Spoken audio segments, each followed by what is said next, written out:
problem is you don't treat your marriage like a calling. You treat it like it's a cure for lust. Sit up. Come here. Let's talk. See, if you get married only to have some legal sex, stay single. Oh, it's quiet up here today. If you want to get married just so you can lay down and get you some and don't get up being convicted, just stay single. You have a better chance of staying single and falling in fornication and asking God to forgive you than to get married and then disrespect the covenant. Y'all don't like this gospel. All of y'all that's been divorced 5 times, may God deal with your heart. Lust in your heart. You got married to avoid fornication, but you're committing adultery. Y'all don't like this. Because in Matthew, Jesus told the disciples when they were asking about marriage, he says, except you put your wife away for fornication, you cause her to commit adultery. Which means you just can't leave when you get ready.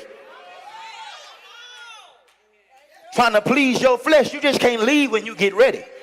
So if that woman has not committed a sin against you, if that man commit no sin against you, you don't get to just leave because you mad. If that covenant has not been broken by illegal sex, you have to stay. You don't like this gospel. Because if you leave and then they get married to somebody else, now the person that they're with commits adultery by laying with them. And it's your fault. Because you just wanted to get married just to be getting married, to take pictures and say husband and wifey. This is not for posts. This ain't for likes. This ain't for shares. This is for my kids' future.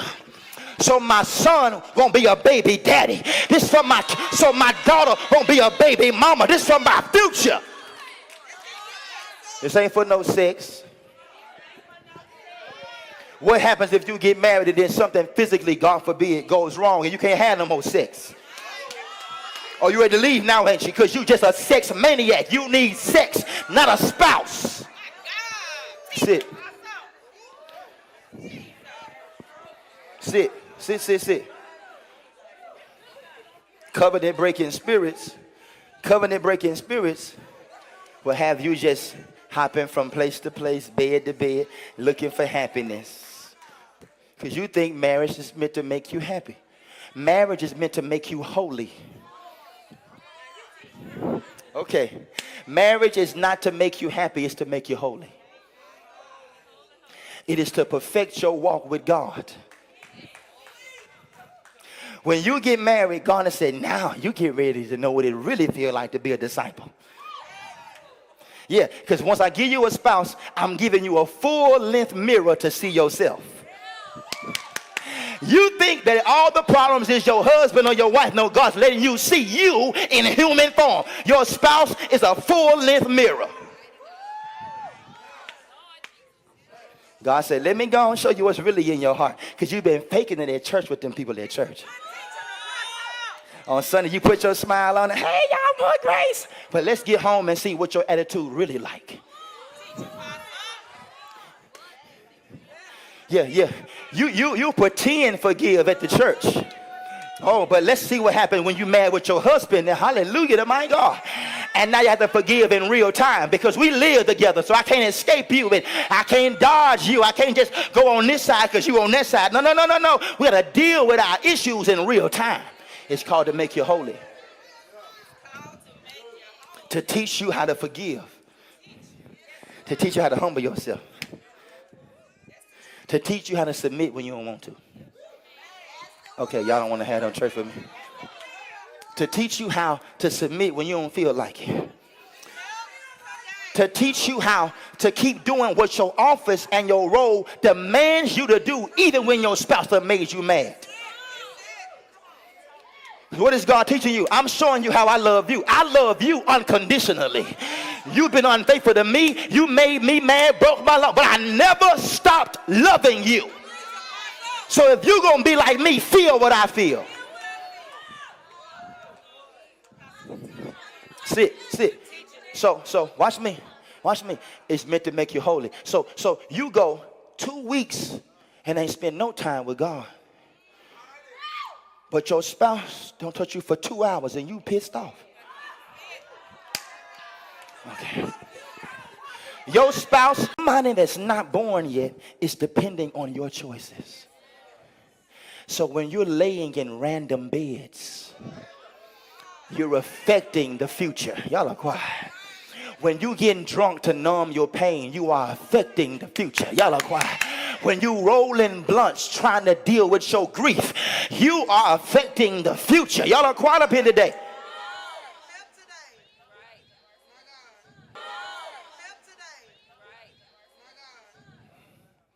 When you get married and your marriage hits some turbulence and you say, I want out of this.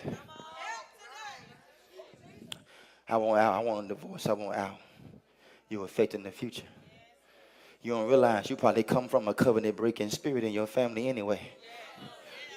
So the enemy been waiting on you to say them words, because once you said them, now he got the legal right to mess up your entire house because you spoke out of your mouth what you wanted to see. Not realizing a familiar spirit was waiting on the moment for you to decree that your marriage wouldn't work. Why? Because your grandmama got a divorce. Y'all don't want to say nothing. And your parents never got married, had you out of wedlock. So here you are, you had the nerve to get married and do it God's way and try and honor your husband. Oh, I'm going to rip your family to shreds because you're trying to mess up my cycle. Of course the devil is mad with you. But see, the problem is people get married to be happy.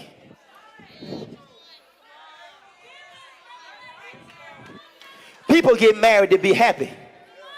And so because you got married to be happy, you will also get divorced to be happy. Because once your marriage is unhappy now, I'm going looking for happiness. But God ain't never promised you no happiness. Happiness is not a fruit of the spirit. Joy is. And you can have joy while you're unhappy. Woo! Y'all ain't material for real. You can have joy and the marriage ain't going good. You can have joy, ain't no money, ain't no flow. And you can have joy right in the middle of all the pain. Because joy has nothing to do with happiness. But y'all want to be happy. So you done made marriage a goal on your vision board. But marriage ain't no goal, it's a calling. It's a calling, and if you ain't called to it, don't try it. Tell me, can you divorce your calling? Y'all done got quiet now. Look how tight y'all are. Can you divorce your calling? Be honest. Because all of y'all done tried to do that 100 times. Lord, I don't want to be a prophet.